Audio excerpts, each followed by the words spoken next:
Good morning, good evening, good afternoon, or good night, wherever you may be. My name is Dr. Ding Ding, and I'm now presenting this topic in Casabio, Alaska, in the USA.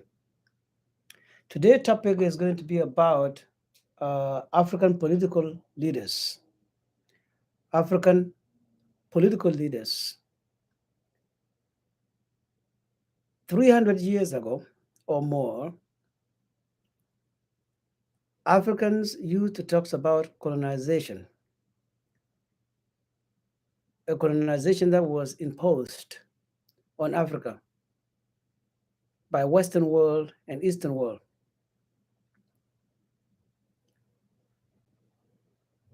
300 years later, most countries in Africa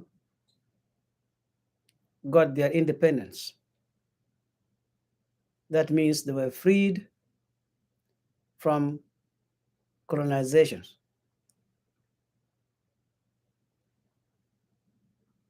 But to me, if we Africans believed that we have been freed from colonization, I would I would say yes, because there is no forced colonization. Most African countries have their own governments. They conduct their own elections. I would agree with you. But there are so many areas that we are not yet freed from the colonization, hidden colonization, or cool colonization, whatever you call it, by Western world and Eastern world. Economic, for example, is one of the areas that we have not yet been um, freed, or is one of the areas that we Africans have not liberated ourselves from it. Western world still control us. And whether you agree with me or not, this will be a different presentation next time. But today I'm going to focus on African political leaders and evaluations. In other words, let's look at African leaders and let's evaluate what do they do as political leaders. But before I do that, let's start with what is a leadership. What is leadership? If you Google term leadership, you would find millions and millions of definitions of leadership.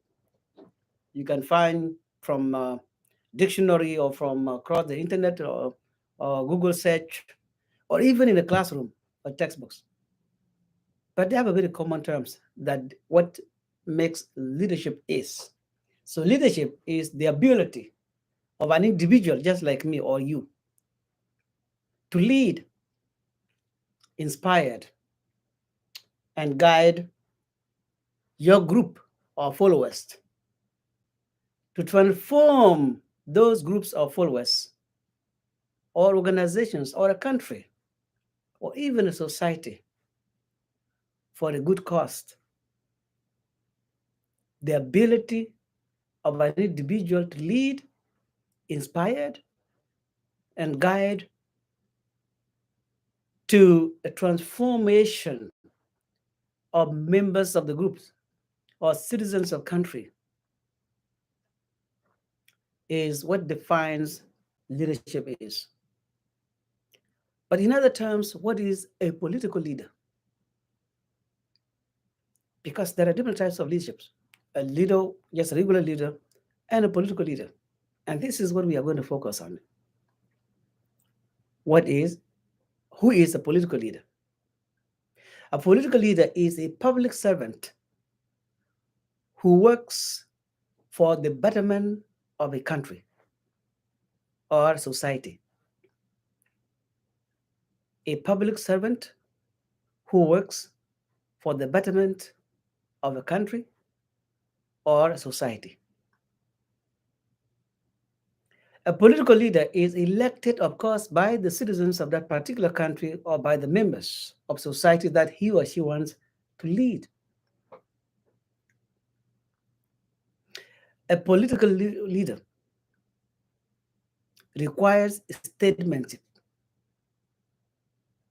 A political leader required statesmanship. And statesmanship means possessing statesmanship, mean having the integrity and willingness. Integrity and willingness. That is a statesmanship. Any political leader that does not have a statesmanship,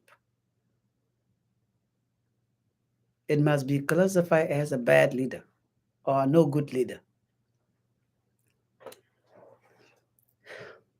And if you Google who is a political leader, you might also get different definitions of what a political leader is. A good political leader is the one that has the integrity and willingness to stand up for what is right for his people, for his or her people, for his or her group, regardless the consequences. A leader stands for the right of the people, regardless what is going to happen to him or her. That leader possesses integrity and willingness. There are some leaders who can stand for the right of their people regardless what's going to happen. For example, if you are a political leader in any organization or, for example, in a country, and the sitting government is sitting government, let me put it that way, I don't know which government,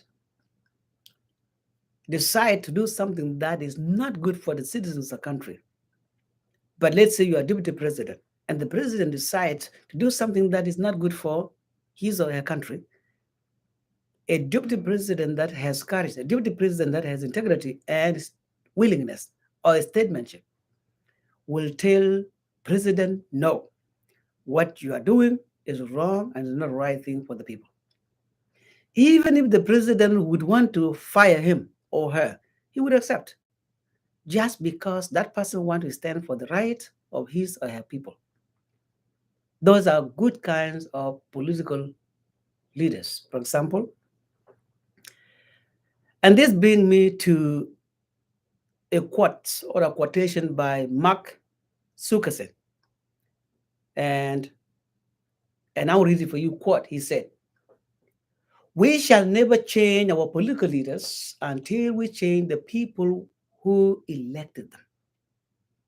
We shall never change our political leaders until we change the people who elected them." This is the important as citizens to elect the right leader who can transform them. Not just a leader that can be shared, oh yeah, claps their hands. No. A leader that will come in and transform them. So Mark is kind of like saying that if we do not change, we, the people who elected the leaders, then the leaders, or political leaders that want to lead us will never change. So it is very important part of statesmanship. So citizens elect leaders considering the leader's ability and capability to lead them. It's very important for citizens of any particular country or a group. When you are elected someone, it's not about how handsome that person looks like. It's not about how good he or she speaks or talks. It's not about how rich he or she is. It is about making sure that that person that you want to be a leader has a proper ability and the capability of making a difference that add values to your country or your society. That is the most important part that you have to see in a person who is standing up running for position in the public domain. Somebody wants to come and lead you. Someone you want to elect, either you're being a president or being a governor or being a senator or MP, an MP, whatever, whoever is taking the public position, that person must be someone who has the ability, capability, and full responsibility of making a difference and add value to you who is elected that person.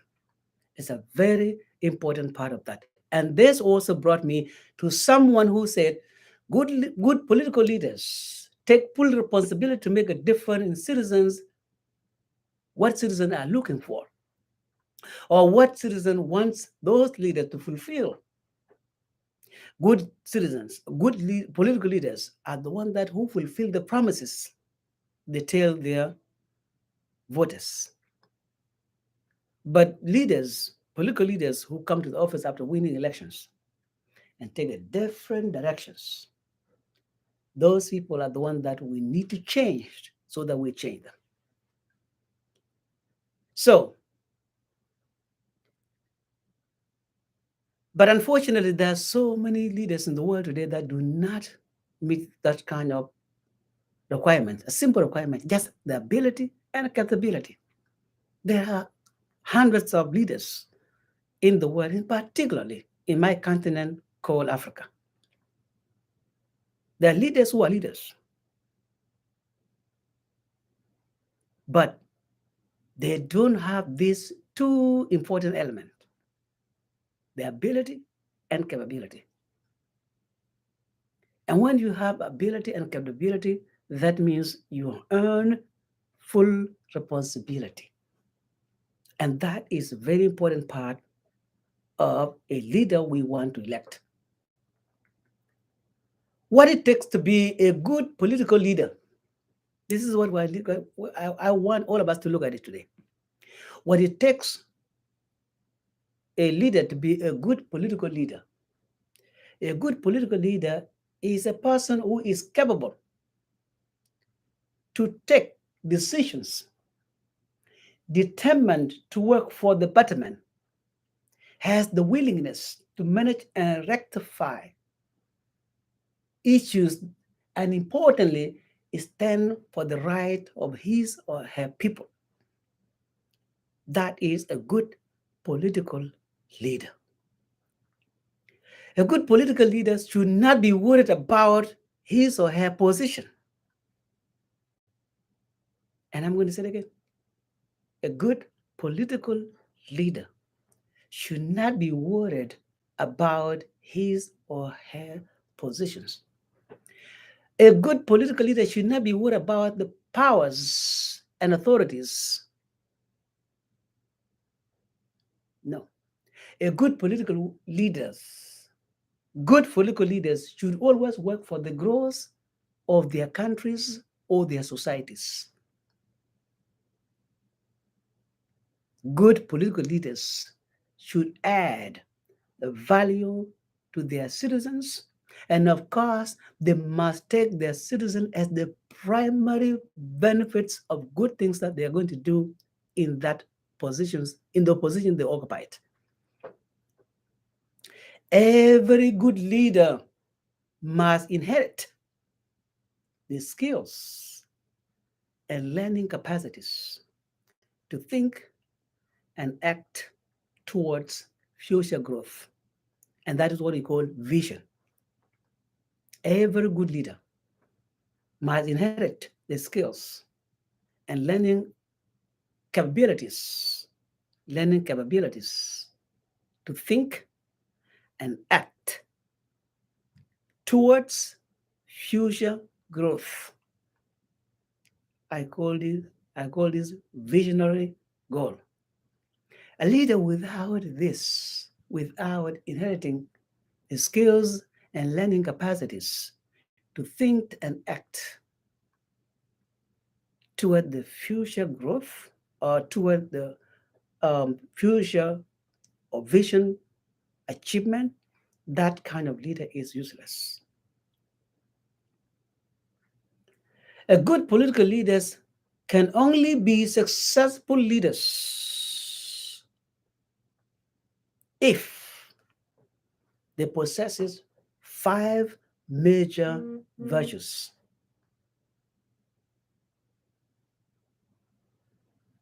Five major virtues. VIRTUES. Virtues. These five define a really good political leader. If any one of these five is missing, that person is not a good political leader. Number one, a good political leader must be someone who is well disciplined. Well disciplined. And number two, a good political leader must be someone who is trustworthiness. Trustworthiness. And number three, a good political leader must be someone who is well courageous. Well courageous. Courage is very important in leadership. A good political leader is someone who must have humanist. In other words, humanity. You must have humanity or humanness to be a good political leader. And last but not the least, a good political leader must be someone who is intelligent. It must be intelligence. If you don't have intelligence, I'm afraid to say you're not a good leader. Good leaders, good political leaders must always act with all positive leadership roles that make citizens admire them. If you try to be a political leader, try to be a good political leader, make sure that you always act with all positive leadership roles that can make your followers happy, admire you. But is it all political leaders who do this? I'm afraid to say, not really. One of the American presidents said this, and that American president is President D. Roosevelt. And he said, quotes, the future lies with those wise, wise political leaders who realize that the great public is interested more in government than in politics. I'm going to read it again. The future lies with those wise political leaders who realized that the great public is interested more in government than in politics. That quote is very important. It's informing anybody who is holding public office. And I do see in Africa, most of African leaders, their interest is more, all the way more in politics than to run the government properly so that the citizens of that particular country would benefit from the government. Most African leaders do that. It is unfortunate. It is unfortunate. In Africa, most African political leaders lack of the basic and important leadership qualities. You can be a leader. You can be a leader. But when you do not have basic and important leadership qualities, I'm afraid to say you're not in a position being called a good leader. African leaders, most of them do not have accountability transparency, availability to their own people, integrity, and willingness. COSIP members, in other words, millions of Africans, okay, they have always negative feelings about African leaders, about their own African leaders. And I will come to that one very shortly, either today or next day. A CASIP member of African political leaders are always heavily indulged in corruption, bad government, poor leadership, dictatorship, breaking laws or rule of laws, dishonoring constitutions, and do other illegal activities that causes illegal activities that cause conflicts and war in the continent so-called Africa. Our continent now, most of countries in Africa have wars and conflicts because our leaders, I wouldn't say majority of them, I wouldn't say all of them, I would say majority of our leaders always just indulge. They just like to enroll themselves in benefiting, doing corruptions, running bad governments, poor leadership, doing dictatorship, stay in the power for even more than half of their lifetime. Even when they couldn't even see they're getting blind, they still continue to be leaders, breaking rules of laws and changing the constitutions in their own favors, and do other things that are illegal just to stay in power. Do they care how citizens are going, how bad or how worse or how terrible citizens are going through and what they're going through? No, they don't. They don't. They don't care. All they care is to hold to their own positions. The position being called president, and the people who are around them who are benefiting from their leadership. Hold them to that power so that they cannot lose their benefits being employed by those kind of leaders. They don't see the negative part. In present African generations, in present African generations, I believe many citizens in Africa countries have a negative opinion about their own political leaders. Negative opinion about their own political leaders.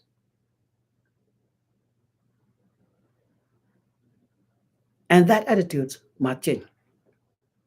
Our leaders must make sure that they change into a positive ways so that citizens do not see them negative people. One of those countries, it is not a surprise, however, I hope millions of Africans, young Africa coming up will change. They will change. I will come to Harriet Harriman. Harriet Harriman said something very important. And I said, quote, and I'm going to read it, so I don't want to misuse the word that she says. She said, not all civil servants admire strong political leadership. But if you want to change things for the better, you need a strong political leadership. And this is going to South Sudanese, by the way. And this is going to Sudanese as well. And this is going to Congo, DRC. And this is going to Burundi. And this is going to Somalia. All these countries affected by wars, conflicts, and all of that. Not all civil servants admire strong political leadership. But if you want to change things for the better, change things for the better, for good thing, for good cause, you need a strong political leadership. What are the qualities of a good leader? Qualities of a good political leader. Number one, a good political leader must be capable of making tough and brave decisions for better future of the citizens of his or her country. That's number one. Number two, a good political leader should have the courage to stand up and say what needs to be said rather than just tell what people like. If you tell what people like, you are inciting people. You're not telling them about their needs. Number three, good political leaders should work for the people's well-being, not for your own interest. Not for your own interest. Work, work for people's well-being rather than fighting for their better political positions. And this is where I'm going to bring in Raila Odinga as an example. Works for the people's well-being rather than fighting for your own political positions. If you work for the well-beings of your own people, but not a fight for your political position, you are a great and an all-time good political leader. Anything opposite to this, you're not a good political leader. Number four, good political leaders must listen to people and represent them faithfully. There are political leaders who actually represent you. They represent you when there is a need for you. When you cry out, they represent you, they represent your issues. But when they get to the position, they will say, "Oh, God brought me here, that's it." They will simply forget you. Those kind of leaders are not good political leaders. Number five, good political leaders should be loyal to the people they represent. They should be loyal to the leaders. They can work together and face problems together. They must face problems together. Good leaders work faithfully to their own people. At the same time, they have to work with other leaders together, regardless circumstances they're in. Those kind of leaders are good leaders. Anything opposite to that, you are not a good leader. Number six, good political leaders, regardless political parties and opinions, one must work with a range of other people to achieve the greatest good for the general public, the greatest good for all the citizens in that particular country. So don't just work for the good of your own and your family and your friends. You are not a good leader. Number seven, good political leaders should resist themselves from various temptations of political arena. For example, corruption. If I'm a governor of a state, for example, and you are a political leader, and I said, "Hey, instead of working opposite to me against me, let's work together. I will give you a company. I will give you a lot of money, a lot of good positions, good chair, and everything. While I'm a very corrupted leader, and you accepted it, then work with me in that faithful manner. You're not a good leader. You're not resisting yourself from that kind of temptations. But if I tell you, hey, come work with me, and you know that I'm a corrupted leader, and you say, no, I'm not going to work with you. If you want me to work with you, then change the attitude of being a corrupted leader. Change the attitude of running bad government. Resist. Resist that temptation. But if the wealth can just simply overcome you, then you are not a good political leader. And that is very common with African leaders, especially Western world. When a homeless or Western world comes to Africa, it's like God to them because of dollars. They will never resist that temptations. They will give up everything about their governments and collaborate with that kind of useless Western world person to be a strong person that they collaborated and then forgets about his or her own citizens in Africa. It's very common with most African leaders. That's truly shame on them. Number eight, last or not the least. Number eight, part of what makes you to be a good political leader. A good political leader should be humble and should be down to the people needs all the time, not your own needs, people needs. Good political leader should consider that he is just a leader. You do not own the people. There are African leaders when they are when they are leaders, when they are president, they think that they own the country, they own people. No, you do not own the country. You do not own the people. You are just a leader. You are leading the people. People are the one that owns you because they are the one that who elected you, and they are the one that are going to defend you. So you do not own people. So if you say I'm a president, so everybody must listen to me. Everybody must do what I want them to do. No, you're not a good leader, my friend. I'm sorry, wherever you listened to me, you're not a good leader. Okay. So now, why did I choose Raila Amolo Odinga as an example of this good political leader and evaluations? I'm going to tell you why. Raila Odinga has been a freedom fighter in Kenya for many years, more than half of his life in Kenya,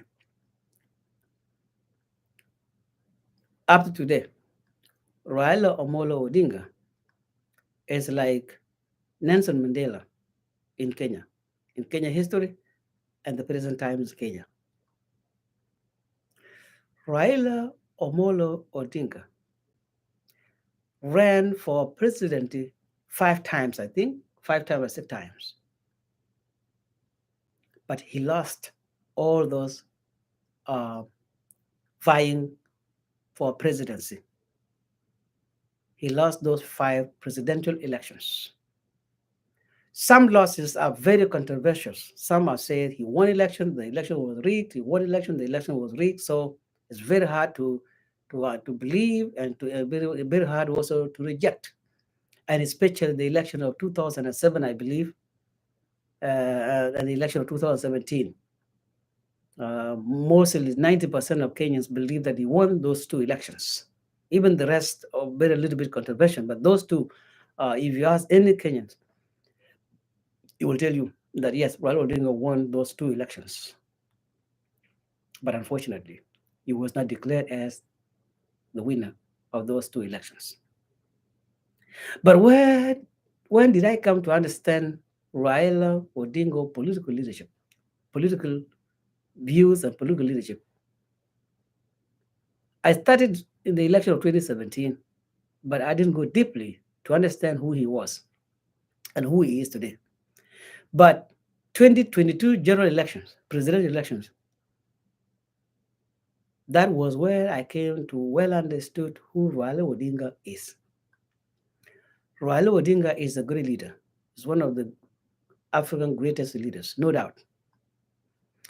But there are 2 things that I see is negative in Raila Omolo Odinga. Raila Omolo Odinga has been fighting for democracy and change in Kenya, which indeed, let's give him credit for that. Because right now, Kenyans go to vote every 5 years. Okay, even if there are some ups and downs in every election, always there are some negatives and positive things. But he fought for that. He fought for multi-parties um, system in Kenya. That's why now there are hundreds of political parties in Kenya. But there are 2 things that are negative. I don't know if people who leave Raila Odinga started from his own family tells them or not. Raila Odinga being called Baba is I believe the reason they call him Baba, I don't have really concrete answer to that, but I believe given his age in politics, maybe that's why they call him Baba. Someone told me Luo loves him so much that it's like their own father, and some other Kenyans, of course, that's why it's called father. Baba, I do not know, but anyway, is famously known as Baba. Anyway, in that sense, he deserved that kind of title. But why did I say there are 2 problems that I see Raila Odinga, 2 qualities that Raila Odinga uh, uh, negatively has? Okay, It goes back to 8 qualities of a good leadership, that a good leader that I read before, and that comes to number 3. One of the negative things I realized from Raila Odinga, every time he's fighting for change and fighting for something that benefits Kenyans, it must end up with his political interest, not the well-being of the people that he's fighting for. You may disagree with me, but that's what I realized. Right now, Raila Odinga is still on the public rally, okay, which comes down to integrity and willingness. And in summary, democracy. A democracy can come in 2 ways: correct way or wrong way. A democracy is when majority of people believe this is what we want, whether that one is good or bad, or whether that one is correct or wrong. That's what democracy is. And that's what he used to believe as Raila Odinga. Let people have choice. But one of the biggest problems with Raila Odinga is he never accept a defeat. And any leader that does not accept defeat in his or her life is not a good political leader. I'm so sorry, Raila Odinga, to say this. Any leader that does not accept a defeat in his or her life is not a good political leader. Raila Odinga up to now is still campaigning, saying that he won 2022 election. And 2022 election was one of the finest African elections in terms of accuracy, in terms of the way people voted peacefully, in terms of even using technologies. Even myself, when I was in my own house, I knew who was the winning. I knew that the current president, William Ruto, would win the election. Because when the counties votes were counted and were actually streamed through the portal, I knew. I started adding up, and I knew. And even Raila Odinga said he knew he was losing election. So his team came up and cooked something else that puts what was weighted around the world as one of the most and transparent elections in Kenya ended up in a very bad way. That is a failure of being integrity and a failure of being willingness to accept a defeat. And this is one of the big problems in Africa. Our African leaders, they do not accept the weaknesses, because if they accept the weakness, they think that they fail. They feel they're useless. If I say, "Oh, I'm so sorry, I lost election, so let's go for next arrangement." No, they don't want to do that. No, I won election. Elections rigged. All of that. Even when the election is not rigged, even when they do not win election, they can create anything that incites their supporters against the winner. And that's a problem. That is one of the biggest problems. I will elaborate a lot more about this next time when I come to next presentation. Please, if you watch this video, share this video with Kenyans particularly. And if that reaches Raila Odinga, I truly advise him as a barber, please retain good quality leadership. Do not be dragged into public. What you're doing right now is not a good thing for you as political and as a great person being called Baba. And even going to the public and insulting people, calling them another man malaya, in other words, prostitute. These things are not good terms for such a great time, an old-time great person like Raila Odinga. No, this is really very bad. I'm so sorry that's not the topic today, but the topic today is African leaders must understand that they have to have integrity and willingness. They have to have the ability and capability, representing people, but not political parties, not their own interests. Next time, we'll come deeply and talk about African leaders. But for now, thank you for watching. Please share this video. Again, my name is Dr. Deng Deng. Thank you very much for your time. God bless you, wherever you may be.